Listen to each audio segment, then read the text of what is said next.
Contrary to what Megatron said in Transformers 1, the Age of Primes has only just begun. As the latest Transformers toy line sets out in giving us a true-to-form figure version of each of the 13 Primes. The idea sounds fantastic on paper, but to execute it properly, it'll need to be backed up by several contributors. Those of which I think are designer competence, proper budget distribution, and perhaps most crucial of all, good build quality. Today we will be looking at two sides of the bat solidity fence. A figure that's seemingly rather stable at first, but actually hides some saddening grievances within, and one that seems like it'd be a nightmare to handle, but actually turned out to be one of my favorite recent generations figure. Oh, and the guy's a power bottom, I guess. Greetings, people of YouTube. My name is Screaming Star, and today I'll be doing a double review on the Transformers Age of the Primes Deluxe Class Solus Prime and Leader Class Megatronus The Fallen. In case you haven't kept up with the deeper Transformers mythos, these two bots are a part of the 13 Primes, divine beings that were the ancestor to all Cybertronians. And now it's pretty obvious where Megatron got his name from. Megatronus, aka the Fallen, was actually a progenitor of sorts for the 13 Primes, since he was the first character created with that idea in mind. I'm Screaming Star, then why is he called the Fallen? Was he alive during the year 2000? Up, we're not going there, Mini Screamy, not now, not ever. But I guess to actually answer your question, long story short, oh, wait a minute. If the 13 Primes are considered to be brothers, then doesn't that mean Megatronus and Solus are... They're brothers in arms? You made yourself look like a creep for no reason. Hope you can still live with yourself after that, punk. God damn it, man, it was only a joke. Ugh. Fine, let's move on and talk about the actual figures themselves. Man, I've been really looking forward to these two the most out of the entire line. Now let's see if they deliver, shall we? Well, we're definitely gonna have quite a few things to talk about here. For a brief overview before we get to the nitty-gritty of things, Solus is pretty nice. I definitely have some issues with her though, some major issues, which I'll talk about later. Megatronus, meanwhile, this thing is a beast! He's definitely worth the leader class price point, especially with the amount of accessories that he came with. Oh, and Solus came with some too. Those being the Forge of Solus Prime and this... grenade? I have no idea what this actually is, so I just plop it on the bottom of the forge and move on. The forge itself looks really good, with some lovely gold accents here that make it pop a little... With some lovely gold accents here that make it pop a little bit more. You can of course plug it onto her hands, and yes, due to her amount of articulation, she can dual wield this thing with no problem. And that looks awesome. She can also wield the forge that came with APC bulkhead, so that's pretty cool. When not in use though, flip up this peg and plug the forge onto her back. Nice weapon storage, but the peg is a bit short, so I don't really like using it. Now let's get into the real meat and potatoes, cause Megatronus has a lot of accessories. Firstly, let's talk about his two melee weapons. The machete and the trident looking thingy. You can either make him hold them in each hand, or you can combine these two into one surprisingly sizable staff. A nice nod to Robots in Disguise 2015, I think. For some long-ranged options, you get this small cannon, which you can plug into any 5mm port on this guy. I know the Dreamwave accurate look is it being situated on his shoulder, but I personally like to put it on his left forearm. Gives it that TF1 Megatron look, and y'all know how much I love Transformers 1, but what's gonna be on his right forearm then? Well, what else would it be other than one of the most powerful weapon in Transformers lore, as far as I know? The Requiem Blaster. Not to be confused with the one from Transformers Armada. This thing looks damn cool, and you can even extend it in this mode if you want, though this is more for the transformation. Awesome as this blaster is, it's actually not my favorite accessory that Megatronus came with. Wanna know what is?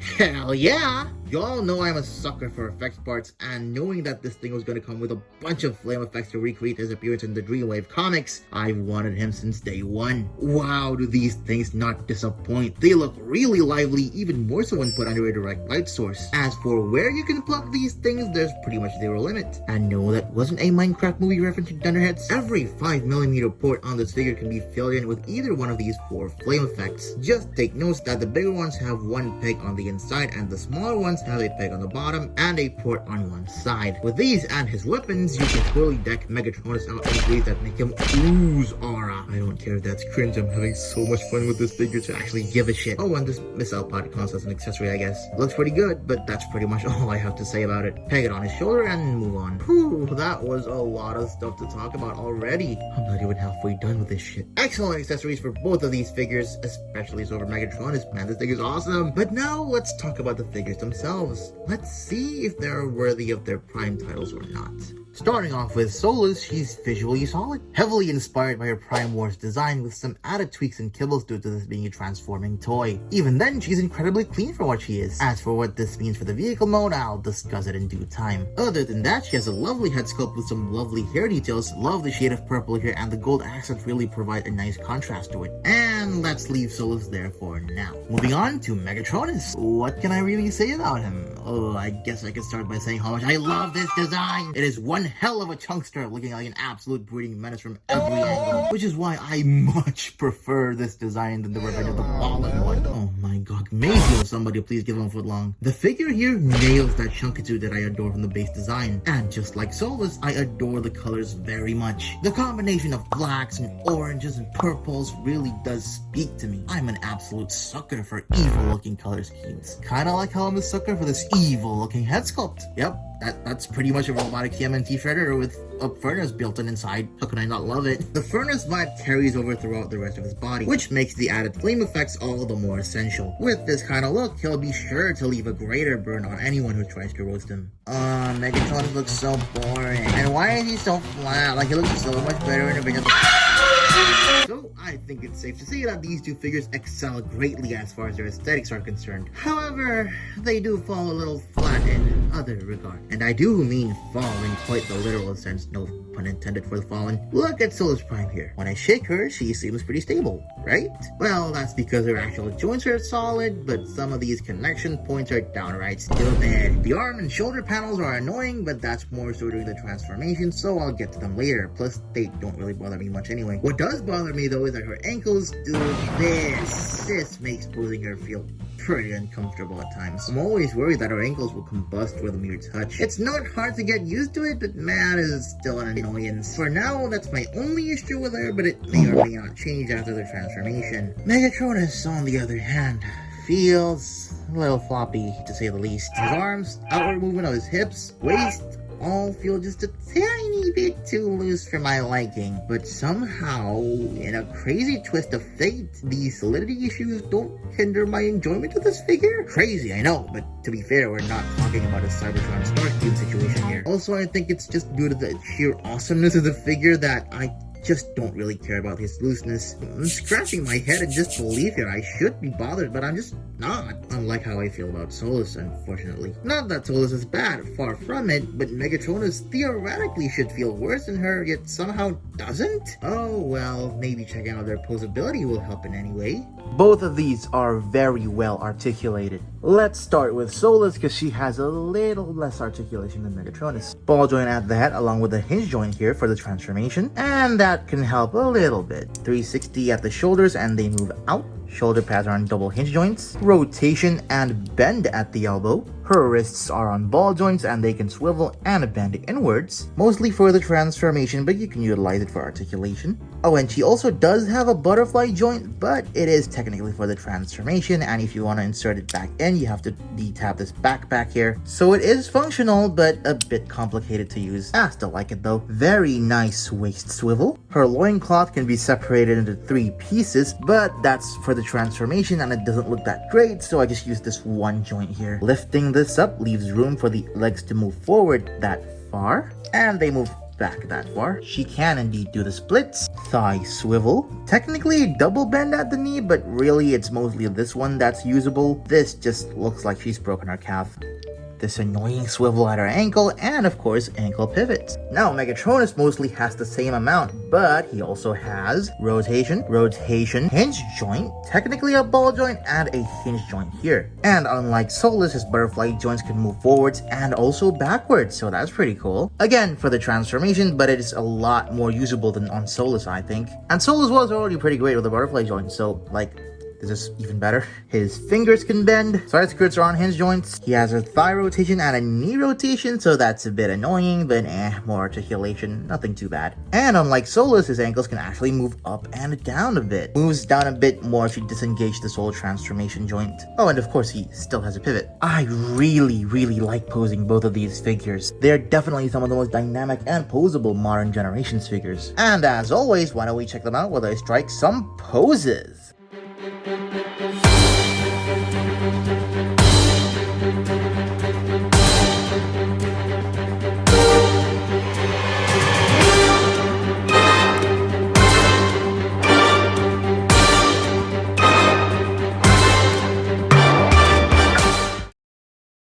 These are definitely some of the best articulated generations figures that we've gotten recently. Those butterfly joints definitely make them extra fancy when compared to their peers. But when you put them next to each other, something seems off. Yeah, undeniably Solus is a little undersized. Speaking of which, now let's do some size comparisons. Here's Megatronus and Solus next to a Fembot to compare with Solus, the Legacy United Windblade. I'm actually surprised to see Solus being a little taller than Windblade, so I guess that's not too bad. Here's TF1 Megatron finally meeting his idol. Comparing them to a regular 6-inch scale figure, we have the Marvel Legends Mr. Knight. And finally, here they are next to another Prime, the Legacy Evolution Armada Universe Optimus Prime. Safe to say that aside from their minor build quality issues, one worse than the other, these are two amazing robot modes that tick all the boxes for me. But let's not forget, these are figures that are designed to be able to transform, unlike the designs that they're based on. Well, for Solus at least, I'm not quite sure about Megatronus. So now we shall see how successful these two are in accomplishing that task. Will I find sorrow, or will I find happiness like there's no tomorrow?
Side note, the packaging for this figure shows that the forearms need to be facing this way with the mushroom peg tabs facing upwards. I don't really like it, but for the purposes of this review, that's how I'll keep this. But hey, as a certain famous reviewer would say, it's your figure, display it however you wish.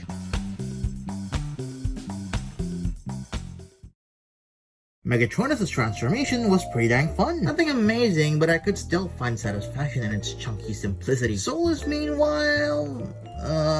y'all sure this transformation fits a deluxe? Don't get me wrong, there are some great ideas here, but like, on a deluxe of this size? Oh, you don't wish. This transformation is way too complex for the figure's size, at least in my opinion. Couple that with their build quality issues, and yeah, this ain't exactly a figure that I want to transform 6 days a week. Not like the vehicle mode itself was amazing or anything. I mean, I do like this car mode from the front, but all the nice sculpted and painted details here fade away as soon as you look at her rear, because apparently the designers think a haphazard loincloth has got to fool me into thinking this was a cohesive vehicle rear. Had she been a Voyager, I'm certain they would have done something better with this vehicle mode. Undeniably though, the lovely colors from the robot mode do carry over here, and it definitely saves this mode from being a complete dumpster. I especially love the gold on the windshield and the headlights. Other than that, and the fact that she looks really well, yeah, this vehicle mode ain't fantastic. Megatronus though, oof, what an absolute beefcake of a tank. Unlike his lover, this mode looks great from pretty much every angle. It's blocky but cohesive and still retains the same badass color scheme as the robot mode. And again, just like said robot mode, the tank mode becomes even better when you add in the flame effect. God, I just love this figure so much. The only thing I don't love is that the turret doesn't have enough connection points. So when you move it, there's a chance it could fall apart. Just be careful with how you handle it and move on. Kinda like how this tank mode can move on with these rolling wheels. Oh man, you have no idea how happy I am to see how well this thing rolls. Without a doubt, the most rollable official tank former that I've handled. Ooh, I've been going at this for a while, haven't I? Yeah, unlike the robot modes, the vehicle modes are definitely more noticeably different in quality between the two of them. It's clear that SOLUS just doesn't get as good of a treatment as she deserves. I can see the vision here. I can see the awesomeness that they're trying to achieve, but with her limitations, I just don't see those goals being reached. I'm afraid I've talked a little too much here. So why don't we just get into the last size comparisons and wrap up this exhausting review. And here they are next to Windblade. Here's an added tank mode comparison, the Legacy Blitzwing, for a better angle there. Megatronus #1 fan, Mr. Knight. And finally, Armada Optimus Prime. And again, for a slightly better angle on both of these. And there goes my double review for the Transformers Age of the Primes Deluxe Class SOLUS Prime and Leader Class Megatronus The Fallen. Man, oh man, what a talking point these two figures have been. SOLUS, in my opinion, is a mixed bag. She has a great robot mode and is conceptually fantastic, but the build quality and complex design does bump her down a few notches. She, to me, feels like the Pokemon Scarlet and Violet of modern generations figures. Lots of passion is poured in, but we can't experience the full vision of the designers due to a lack of polish. I've heard people complaining about how she should be a Voyager because, oh, she doesn't scale well with the other primes. Nah, mate, I want her to be a Voyager because her engineering deserves it. All in all, though, it's still an enjoyable figure, but I would only recommend her if you know what you're getting into. Watch several reviews, examine her with great detail, and then you decide whether you think she's worth the purchase or not. SOLUS's partner, on the other hand, is my favorite leader class figure that I own. Yep, I said it. Megatronus is my favorite leader. Well, what else can I say? He just exudes awesomeness in every way possible. And it's still a fun as hell toy to play with. He's so good to the point that not even his loose joints are enough to drag him down for me. Just spectacular work being done here. And with all that being said, I'd like to say thank you very much for watching my video. What did you think of it? If you enjoyed it, leave a like. Got something to say, leave a comment. And if you enjoy the channel, feel free to hit that subscribe button. Farewell, fellas. I'll hopefully see you all next time. You know, this double review thing was pretty darn exhausting. So for the next review, let's take a look at something quite simpler. This guy right here. That's right, baby. It's Red Alert. Whoa, whoa, whoa.